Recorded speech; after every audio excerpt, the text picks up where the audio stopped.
Class 11th commerce, subject accountancy, chapter second basic accounting terms.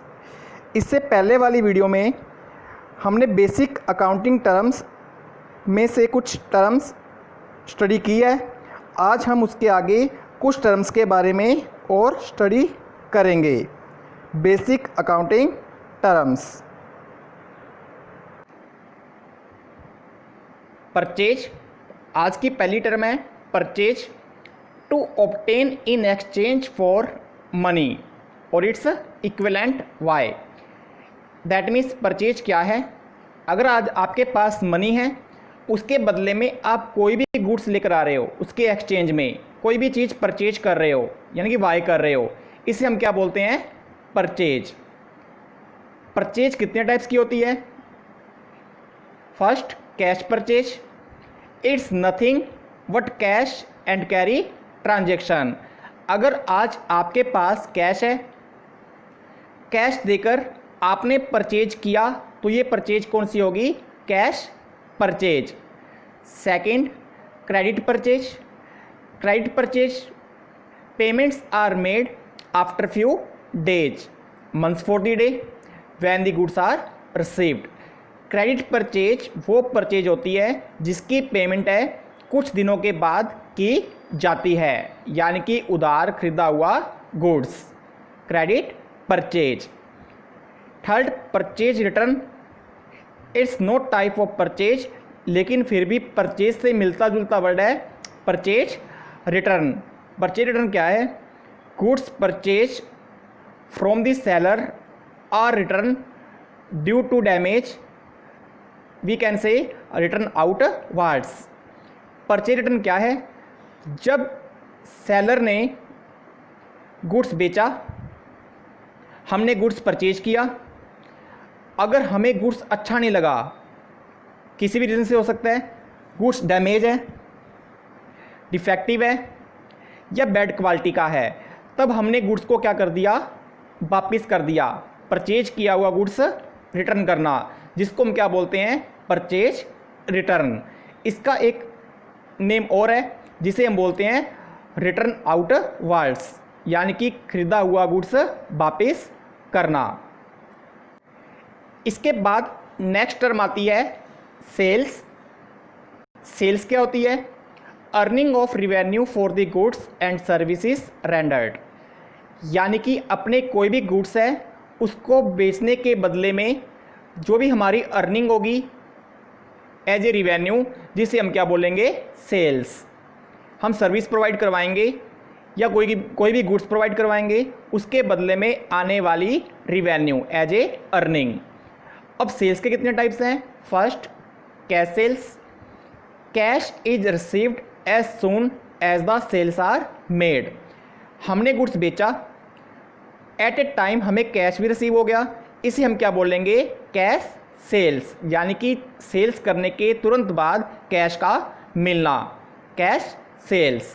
Second, credit sales. Cash is received in the latter stage of the financial year, यानी cash मिलेगा but काफ़ी time के बाद, यानी कि कुछ time के बाद। Third, it's no type of sales, लेकिन इससे मिलता जुलता वर्ड है सेल्स रिटर्न।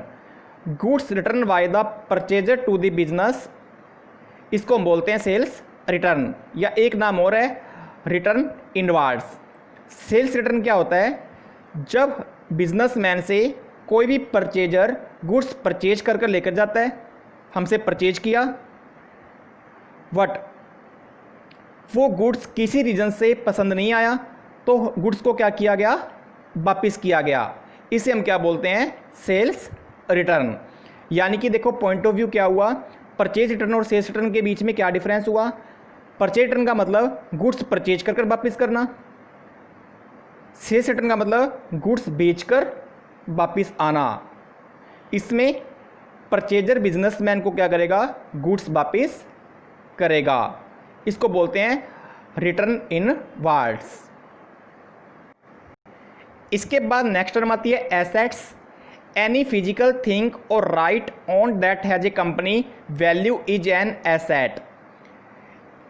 एसेट क्या होती है?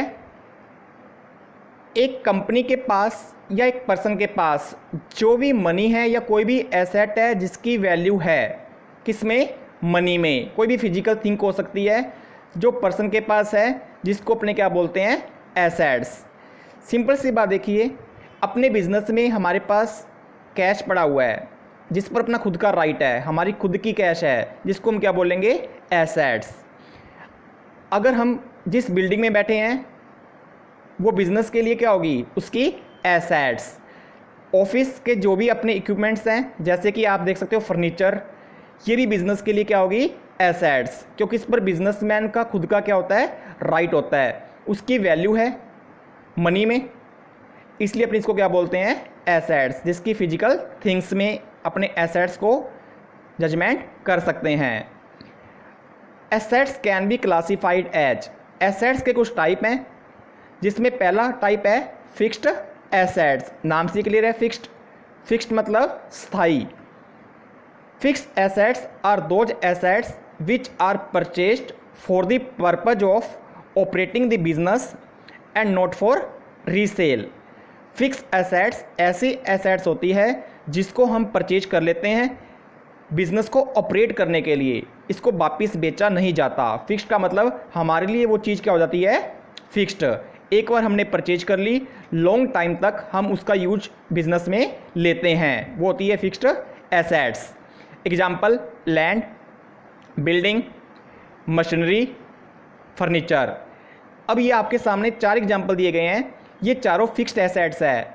जिस बिल्डिंग पर, जिस लैंड पर हम वर्क कर रहे हैं, उसी में हम अपना बिजनेस ला रहे हैं, उसको हम क्यों सेल करेंगे? क्योंकि बिजनेस उसी बिल्डिंग में किया जा रहा है। मशीनरी, जिससे हम अपना प्रोडक्शन तैयार कर रहे हैं। फर्नीचर, जिसके थ्रू हम अपना सारा बिजनेस वर्क कर रहे हैं। फर्नीचर के थ्रू हम क्या कर रहे हैं? काउंटर लगाए हुए हमने, इस चीज़ को हम बेचेंगे थोड़ी। तो ये एसेट्स कौन सी होगी? Fixed assets. यानी कि जो एक बार हमने परचेज कर ली, उसे हम लॉन्ग टाइम तक क्या करेंगे? यूज करेंगे। ऐसी एसेट्स होती है फिक्स्ड एसेट्स। इसके बाद आती है second, current assets. Current assets कौन सी एसेट्स होती है? सेकंड है current assets. Current assets are those assets of the business which are kept for short term for converting into cash. यानी कि ऐसी एसेट्स जो आपकी कैश में कन्वर्ट हो जाएगी शॉर्ट टाइम में। यानी कि बिजनेस में ऐसी एसेट्स हमारे पास होगी, लेकिन जल्दी से जल्दी वो किस में कन्वर्ट हो जाएगी? कैश में। एग्जाम्पल के लिए, debtors, bills receivables, bank balance, etcetera. ये तीनों नाम में से आपके लिए डेप्टर्स एंड बीआर, ये नाम आपके लिए न्यू है। और बैंक बैलेंस क्या होता है? आपके पास बैंक में पड़ा हुआ आपका बैलेंस, जिसको आप एटीएम के थ्रू, बैंक के थ्रू कभी भी कैश में कन्वर्ट करवा सकते हो। ये आपके लिए क्या होगा? Current assets. एक एग्जांपल और लिख सकते हैं, स्टॉक। स्टॉक मीन्स आपके पास जो भी गुड्स पड़ा हुआ है, आपने उसको सेल ही करना है। सेल करने के बदले में आपके पास क्या आ जाएगा? कैश। क्योंकि स्टॉक बेचोगे तो आपके पास क्या आएगा? कैश। डेप्टर्स एंड बीआर, इसके बारे में हम बाद में डिस्कस करेंगे कि डेप्टर्स और बीआर क्या है। इसके बाद नेक्स्ट जो टर्म आती है वो आती है आपकी लायबिलिटीज। अब लायबिलिटीज क्या होती है? If an amount is due to be paid to any other person और institution other than the owner, it is called as a liability. Liability को हिंदी में बोलते हैं दायित्व या आपकी रिस्पॉन्सिबिलिटी। इसमें क्या होता है? अगर आपने किसी भी पर्सन को या किसी भी इंस्टीट्यूशंस को, ओनर को छोड़कर आपने कुछ भी पे करना है, तो आपके लिए क्या बनती है? आपकी लायबिलिटी। लायबिलिटी का मतलब, अगर आपने किसी से रुपए पकड़े हुए हैं एज ए बैंक लोन, तो आपके लिए लायबिलिटी बनेगी कि आप उसको पे करोगे। सिर्फ वो ओनर को छोड़कर अदर पर्सन को इंक्लूड इसमें किया जाएगा। अगर ओनर ने खुद ने कोई कैपिटल लगाई हुई है, ये उसकी लायबिलिटी नहीं है। दूसरे पर्सन से पकड़ी हुई अमाउंट जो उसने पे करनी है, जिसको अपने क्या बोलते हैं? लायबिलिटी। अब लायबिलिटी कितने टाइप की होती है? मेनली अपने यहाँ पर लायबिलिटी पढ़ेंगे 2 टाइप की। फर्स्ट लायबिलिटी है long term liabilities. Long term liabilities नाम से क्लियर है, लंबे समय के लिए ली जाने वाली लायबिलिटीज। अब ये क्या होती है? These are those liabilities which are payable after a long term, generally more than 1 year. यानी कि ऐसी लायबिलिटी जो आपने एक बार ले तो ली है, लेकिन उसको आप पे कब कर रहे हो, एक लंबे समय के बाद, जिसकी कम से कम अवधि है 1 साल से ज़्यादा। यानी कि ऐसी लायबिलिटी जो आपने 1 साल के बाद पे करनी है। Example, long term loans, debentures. Long term loans आपने बैंक से लिया है, जिसको आपने इन फ्यूचर में पे करना है 1 साल के बाद। डिवेंचर्स, ये आपके लिए न्यू वर्ड है। डिवेंचर्स के थ्रू भी हम लंबे समय की अवधि के लिए एज ए लोन लेते हैं, that means as a debenture issue करते हैं, जो हमारे लिए एक लायबिलिटी होती है, जिसकी पेमेंट हमें लॉन्ग टाइम के बाद पे करनी होती है। उसका इंटरेस्ट हम टाइमली पे करते रहते हैं। तो ये होती है लॉन्ग टर्म लायबिलिटीज। सेकंड जो लायबिलिटी आती है वो आती है करंट। करंट मीन्स क्लियर है, जो आपने 1 साल के अंदर अंदर क्या करनी है, पे करनी है। These are those liabilities which are payable in near future, generally within 1 year. ऐसी लायबिलिटी जो आपने नियर फ्यूचर में क्या करनी है, पे करनी है। नियर फ्यूचर का मतलब बिल्कुल नज़दीक आपने पे करनी है, जिसमें टाइम क्या होगा, 1 साल के अंदर। इसमें कौन कौन से आते हैं एग्जाम्पल, क्रेडिटर्स। अगर आपने किसी दूसरे बिजनेस फर्म से गुड्स परचेज किया है या किसी भी कंपनी से गुड्स परचेज किया है, तो आपने वो लायबिलिटी क्या करनी है, जल्दी पे करनी है। तो ये क्रेडिटर्स होते हैं। बैंक ओवरड्राफ्ट्स। बैंक ओवरड्राफ्ट्स क्या होता है, अगर आपने बैंक से ओवरड्राफ्ट का मीन्स ज़्यादा रुपए निकालनी है, तो बैंक वाले भी क्या करेंगे, कुछ टाइम के लिए आपको छोड़ देंगे, लेकिन बाकी रुपए आपको वापस जमा करवाने पड़ेंगे। Bills payable, short term loans. Okay, please subscribe my channel.